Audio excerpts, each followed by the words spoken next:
Hi, in this video, we want to take a look at quadratic regression. All right, so in linear regression, we have the option of using polynomials for our models. Now, I know what you're thinking. Whoa, whoa, whoa, whoa, whoa, whoa. Higher degree polynomials are not linear equations. I know this is like seems contradictory, it seems surprising. Well, it's okay, because linear regression, when I say a linear model, we get this whenever I can use matrix algebra to fit my model.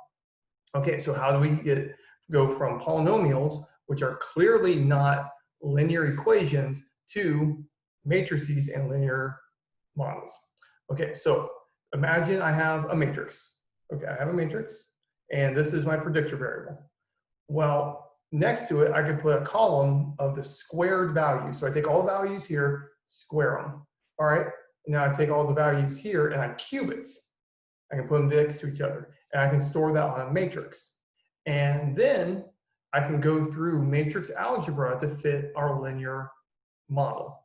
If I can use linear algebra to fit our model, then it is linear regression. This is in contrast to something like nonlinear regression, or let's say something like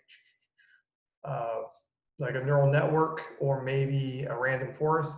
Those are, we do not get those by using linear algebra. Therefore, it's not linear regression.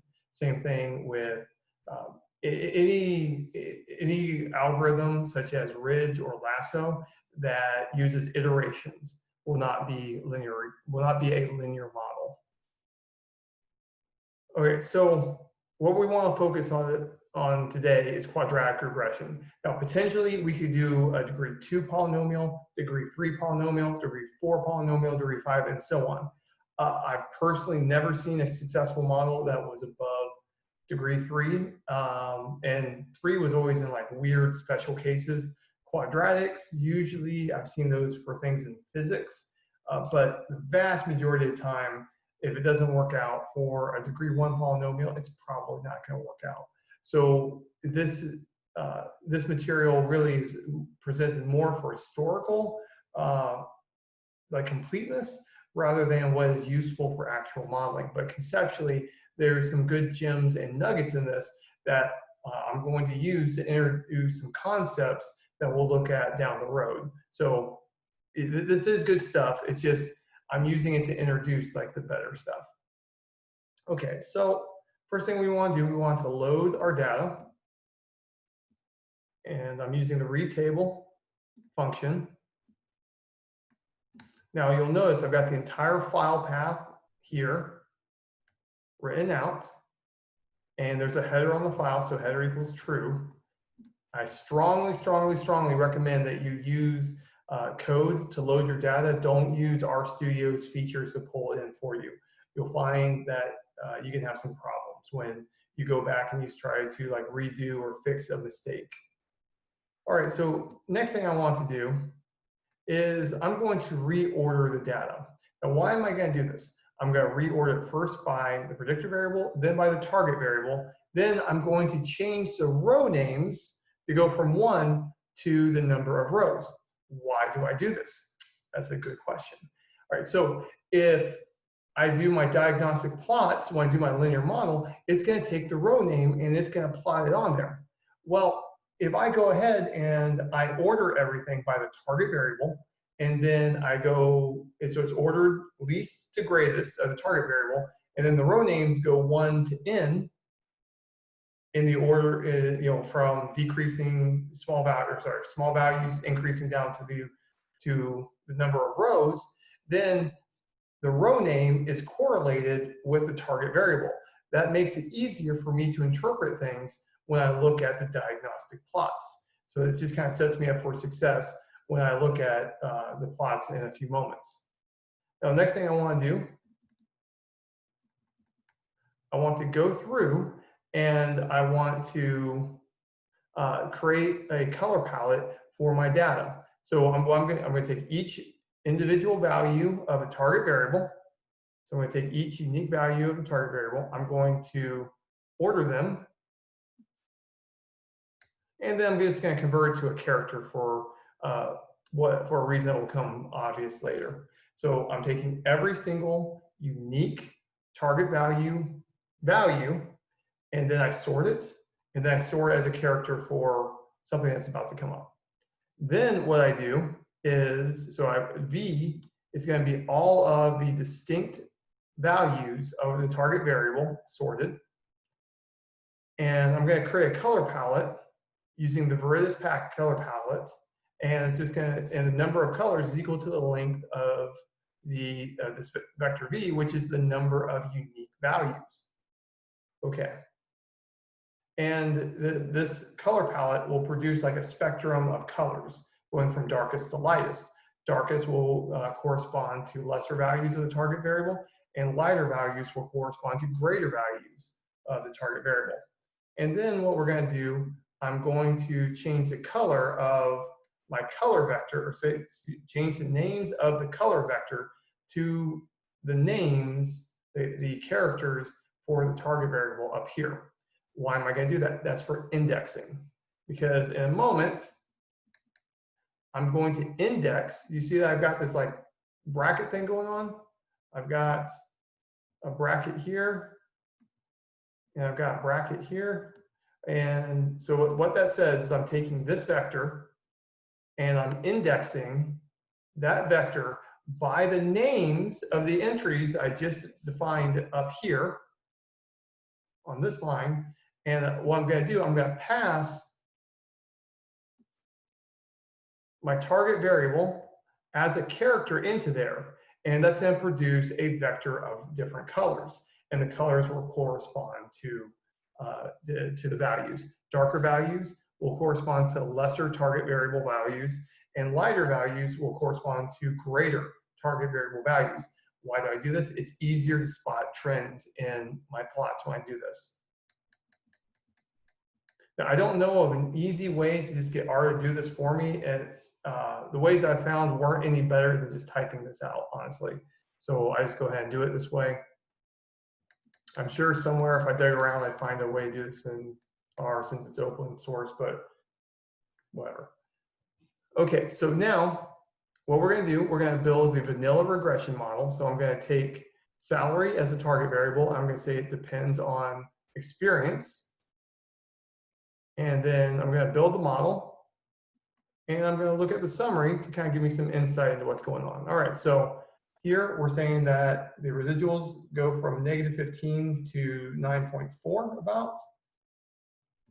The intercept and the slope are statistically significant, okay. And we can see that the R squares are about 0.67, okay.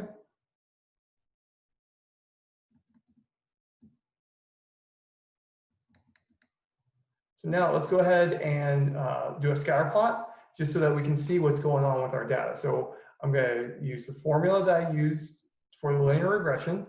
I'm going to use my data. I'm going to use the colorful dots that have a black circle around the edge to make those bright colors pop out. That's a PCH21. I'm saying the background is going to be my color vector. And then I'm going to go ahead and plot my vanilla regression model as a red line. Let's scroll down. So I can see the data kind of makes this U shape. And I see this straight line. U shape, straight line. A bend, no bend. I'm not really feeling like this is the best possible model. Let's keep looking. Let's look at diagnostics. Let's go ahead and use the plot command. Remember, R by default gives us 4 default plots. I'm pulling out 6 by saying which equals 1 to 6. And I'm plotting with the same color scheme I did previously. Let's take a look. All right, on my residuals plot, I don't want to see a trend. And I see a U, that's a trend. I don't like it at all. This is not good. This is not good at all. I know that there's a problem with my model at this point. So look at the QQ plot, kind of a heavy tail over here. We can see that we've got darker values on the left and lighter values in this region. but that's not really a big issue compared to the other stuff. Here we have a lot of above, and then like the lower parts for the standardized residuals. So that's kind of making me worried also. Cook's distance, we're seeing some spikes here.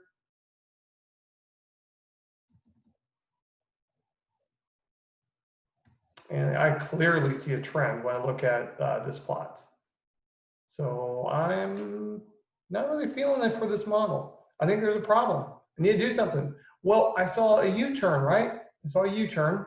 So maybe if I was to instead use a degree 2 polynomial to fit it, do quadratic regression, then maybe I could fit a little bit better. Oh, and here's Cook's distance, and we'll talk about Cook's distance in a few lectures. The main thing to look at on this one is look at the points in relation to these contours. These are contour lines. All right, so let's go ahead and do quadratic regression. Now, there's something important to think about, something that's important to pay attention to. All right, I've got experience to the power of 2, but wait, there's more. I've got experience to the power of 2 inside this I function. All right, why do I do that? Okay, so you'll notice at no point did I actually square the values of experience and put them on a data matrix. I could have done it that way. That would give me the same results, honestly. What I've done instead is I told R to do that under the hood, and I never look at it. I never see it. I don't have to worry about it. I'm letting R do all the work automatically. Now, this is nice for running like new data. It takes less work to prepare when new data comes in. But if I'm doing like a big data problem, this can take a little bit longer. Advantages and disadvantages, that's just how things are. Okay, well, I'm looking at this, and something that really jumps out at me is I've got smaller residuals. All of these are statistically, within machine accuracy of 0, and my R squares jumped from 0.6 something to 0.9 something. That's a huge jump. Okay, so now let's go ahead and let's plot the new model. So what I'm going to do, I'm going to go through and I'm going to create a new data set that I call score. I'm going to take the values from the minimum experience to the maximum experience, increased by 1, because that's what was in the data. Then I'm going to predict for those years of experience what the quadratic model gives me using the predict function. And my new data is scored from up here. All right, so I plot like previously. I do the AB line like I did previously. Now, what's different about this is that I took the score data set, I put it into the quadratic equation that gave me some predictions for the quadratic equation, and I tacked those onto the score data set. So now I just go predict quadratic, depends on experience, because I called this predict quadratic up here. And then I said data equals score. So why do I use predict quadratic? Well, something I personally do is I like to name things by, if it's the output of a function, I name it that function, then I give it some kind of description. So it's from the predict function, and it's a quadratic equation, so I say predict quadratic. All right, when I look at this, I can see the blue line goes pretty well with these dots. It goes pretty well with these dots. I'm feeling good. I'm feeling better about this model than the other one. Well, let's go ahead and let's keep on digging into this. Let's see if we can see anything else interesting. So I'm going to do the plot function for the linear model quadratic. I'm going to do all 6. All right. So I can see a lot of points are clustered on the right-hand side, but vertically, I don't see a pattern. The points are the fitted values that corresponds really to the values of experience. So it's okay to like clump up on this, but vertically, I don't see a pattern. Therefore, I'm happy. Now, the normal QQ plot, you'll remember that it was like a straight line, and then it had a bunch of stuff coming off. Here we have things coming off left and right, but at least it's symmetric. So I don't think it's actually a normally distributed residuals, but they're symmetric, which makes me feel better than in the previous case. Now looking at the standardized residuals, I don't see a pattern. That's good. Cook's distance, which we'll talk about in a future video. Residuals versus leverage, I don't really see a pattern in the residuals. See a lot of clumping here though. Now the Cook's distance versus leverage, remember that one of the contours was a 3 before, now like the largest labeled one is 2. So it looks like Cook's distance is actually doing better this way. Now let's compare the two models, just so that we can see them at the same time. So we can look at the residuals, -15 to 9. Here we go, -4 to 5. Wow, that's a pretty big drop in the magnitude. The median is 1.4. Here the median is less than 0.1. So, you know, I'm feeling pretty good. All of my residuals are less extreme in the quadratic model. All of the intercepts are within machine accuracy of 0. Now, here is the punchline. Up here, I have 0.67 as my R squared. Down here, I have 0.92. That's a huge jump. That's big. That's from adding one term, a squared term, to the model. Now, let's go one step farther. What we're going to do, we're going to run a ANOVA test to see if adding that quadratic is actually worth it. Basically, if I get below my alpha value, then I say that it's worth it to add that 1 point. So this is within machine accuracy of 0. So yes, it is worth it to add that 1 point. Now let's go ahead and plot, because remember, the scatter plot is our most important diagnostic. And yeah, I'm feeling good. This is an improved model. Well, this is all I got for you. I hope you're taking care of yourself. Goodbye.